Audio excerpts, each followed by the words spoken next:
Dear students, I welcome you all in this class. इस video lecture के माध्यम से हम एग्रीकल्चरल जर्नलिज्म या कृषि पत्रकारिता के बारे में अध्ययन करेंगे। इसमें हम जानेंगे कि कृषि पत्रकारिता क्या होता है, इसके क्या कार्य हैं, इसके क्या सिद्धांत हैं इत्यादि। लेकिन इसे हमको क्रमशः समझना होगा, इसीलिए सर्वप्रथम हम जानते हैं कि जर्नलिज्म क्या होता है। जर्नलिज्म को जर्नल शब्द से डिराइव किया गया है और जर्नल का मतलब होता है डेली रजिस्टर या डायरी या फिर बुक, जिसमें प्रत्येक दिन की घटनाओं की जानकारी लिखी जाती है। मूलतः जर्नलिज्म शब्द का प्रयोग शुरुआत में न्यूज़पेपर जैसे प्रिंट मीडिया के माध्यम से रिपोर्टिंग करने के लिए किया जाता था, परंतु 20वीं शताब्दी में रेडियो और टेलीविज़न के आविष्कार के साथ ही जर्नलिज्म शब्द का प्रयोग प्रिंट और इलेक्ट्रॉनिक दोनों माध्यमों से रिपोर्टिंग के लिए किया जाने लगा। इस प्रकार हम जर्नलिज्म या पत्रकारिता को परिभाषित कर सकते हैं कि journalism is the collection, preparation and distribution of news of current events through such media as pamphlets, newsletters, newspapers, magazines, radio, television and books. अर्थात समसामयिक घटनाओं का एकत्रीकरण, समाचार के रूप में उसकी तैयारी तथा विभिन्न प्रिंट या इलेक्ट्रॉनिक माध्यमों जैसे pamphlets, newsletter, newspaper, magazine, radio, television, पुस्तकों आदि के उपयोग से उन समाचारों का वितरण या फैलाव पत्रकारिता कहलाता है। और इसी तरीके से कृषि संबंधी समसामयिक घटनाओं का एकत्रीकरण और समाचार के रूप में इन्हीं माध्यमों से उन घटनाओं या समाचारों का फैलाव कृषि पत्रकारिता या एग्रीकल्चरल जर्नलिज्म कहलाता है, जिसे हम निम्न रूप से परिभाषित कर सकते हैं। Agricultural journalism is a specialised branch of journalism which deals with the techniques of receiving, writing, editing and reporting form of agricultural information through the media like newspapers, periodicals, radio, television, advertising, etc. and the management processes connected with such production and dissemination। अर्थात कृषि पत्रकारिता पत्रकारिता का एक विशिष्ट शाखा है जो प्रक्षेत्र एवं कृषिगत समसामयिक सूचनाओं के एकत्रीकरण, समाचार लेखन, संपादन के साथ ही विभिन्न माध्यमों जैसे न्यूज़पेपर, पीरियोडिकल्स, रेडियो, टेलीविज़न आदि के उपयोग से उन कृषिगत समाचारों के फैलाव से संबंध रखता है।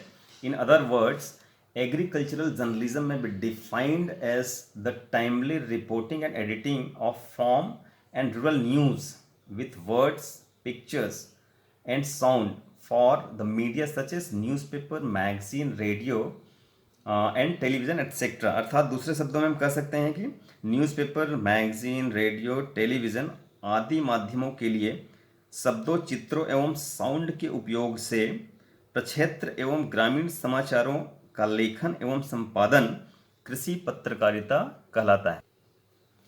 अब हम बात करते हैं कि कृषि पत्रकारिता के विभिन्न कार्य कौन से होते हैं, जिसे आप फंक्शंस ऑफ एग्रीकल्चरल जर्नलिज्म के रूप में यहाँ पर देख सकते हैं। कृषि पत्रकारिता के मुख्य 3 कार्य होते हैं: न्यूज़ फंक्शन या फिर समाचार देने का कार्य, ओपिनियन फंक्शन या राय देने का कार्य, तथा इंटरटेनमेंट फंक्शन या मनोरंजन करने का कार्य। सर्वप्रथम हम समझते हैं कि न्यूज़ फंक्शन क्या है। कृषि पत्रकारिता के इस फंक्शन के अंतर्गत कृषकों को कृषिगत समसामयिक घटनाओं से अवगत कराया जाता है। द ओपिनियन फंक्शन के अंतर्गत कृषि पत्रकारिता कृषकों को कई विषयों पर राय देने का कार्य भी करती है। इसको हम ऐसे समझ सकते हैं कि कई बार कृषक असमंजस की स्थिति में होते हैं कि किन तकनीकों का अंगीकरण किया जाए, कौन से आदान या उत्पाद खरीदा जाना चाहिए, या और कई मौक़ों पर कृषक भ्रम की स्थिति में होते हैं। अतः इन परिस्थितियों में कृषि पत्रकारिता के माध्यम से छपे विभिन्न लेख या समाचार उनको उचित निर्णय तक पहुंचने में मदद करती है। थर्ड, यहाँ पर आप देख सकते हैं इंटरटेनमेंट फंक्शन। इसके अंतर्गत कृषि पत्रकारिता विभिन्न पत्रिकाओं तथा समाचार पत्रों पर छपने वाले कृषकों की सफलता की कहानियों, अन्य कृषिगत लेखों तथा विज्ञापनों के माध्यम से कृषकों का मनोरंजन करने का भी कार्य करती है। तो कृषि पत्रकारिता के ये 3 मुख्य कार्य होते हैं। यहाँ पर हम प्रिंसिपल्स ऑफ एग्रीकल्चरल जर्नलिज्म की चर्चा करेंगे, अर्थात कृषि पत्रकारिता में किन सिद्धांतों का पालन किया जाना चाहिए, यहाँ पर हम विस्तार पूर्वक समझ सकते हैं, जिसके अंतर्गत यूज़ सिंपल लैंग्वेज अर्थात सरल भाषाओं का उपयोग करना चाहिए, या हो सके तो हर संभव स्थानीय भाषाओं का ही उपयोग करें। तकनीकी शब्दों को सरल वाक्यों में सामान्य शब्दों का उपयोग करते हुए समझाया जाना चाहिए। Structure and arrange argument clearly अर्थात संरचना एवं तर्कों का व्यवस्थापन स्पष्ट होना चाहिए, अर्थात हमें अपने आइडियाज़ को लॉजिकल ऑर्डर में प्रस्तुत करना चाहिए। मेन पॉइंट तथा साइड इश्यूज साफ तौर पर समझ आना चाहिए। हमारा प्रस्तुतिकरण बहुत ही स्पष्ट होना चाहिए। पढ़ने या सुनने वालों को पूरे संदेश का मुख्य बिंदु साफ समझ आना चाहिए। मेक मेन पॉइंट्स ब्रीफ, मुख्य बिंदुओं को संक्षिप्त में समझाया जाना चाहिए, अर्थात अनावश्यक शब्दों या वाक्यों का प्रयोग न करें और मेन पॉइंट्स को बहुत ही कम शब्दों में समझाने की कोशिश की जानी चाहिए। Keep important information at the top, महत्वपूर्ण सूचनाओं को हमेशा ऊपर रखना चाहिए। इसका मतलब है कि जरूरी सूचना सदैव ऊपर के पैराग्राफ में हो, या लिखते वक्त हमें इन्वर्टेड पिरामिड स्ट्रक्चर का उपयोग करना चाहिए। इन्वर्टेड पिरामिड स्ट्रक्चर का विस्तृत अध्ययन हम लोग आगे करेंगे। फिर use lively pictures and photographs, अर्थात जीवन चित्रों और फोटो का प्रयोग किया जाना चाहिए, अर्थात लेख से संबंधित आकर्षक फोटो का प्रयोग आपके लेख को और प्रभावशाली बनाता है। प्रिपेयर अ स्टिमुलेटिंग राइटअप, अर्थात उत्तेजक और प्रेरणादायक लेख तैयार करें, अर्थात आपका लेख रुचिकर और प्रेरणादायक हो। लेख में इतनी विविधता होनी चाहिए कि वह अंत तक पढ़ने व सुनने वालों में रुचि पैदा कर सके। अतः कृषि पत्रकारिता के अंतर्गत लिखते वक्त उपरोक्त सिद्धांतों का पालन किया जाना चाहिए। यहाँ पर आप देख सकते हैं कृषि पत्रकारिता हेतु सूचनाओं या जानकारियों के विभिन्न स्रोत हैं, जिसके अंतर्गत फार्म एंटरप्राइजेस या कृषकों द्वारा उगाई जाने वाली विभिन्न फसलें या अन्य उद्यम जैसे पशुपालन, मत्स्य पालन, मुर्गी पालन, बकरी पालन इत्यादि। फिर है रूरल एंटरप्राइजेस जैसे कॉटेज इंडस्ट्रीज, प्रसंस्करण इकाइयाँ आदि।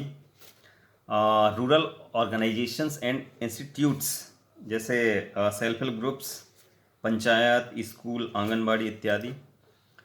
इसके अलावा रिजल्ट डिमॉन्स्ट्रेशंस, रिसर्च स्टेशंस, किसान melas, agriculture universities and state agriculture horticulture departments and allied departments, other extension activities like field days, training programs, agriculture finance institutions, इसके अंतर्गत विभिन्न बैंक को हम ले सकते हैं। Agriculture input agencies, agriculture market committees, metrological centres या मौसम विभाग,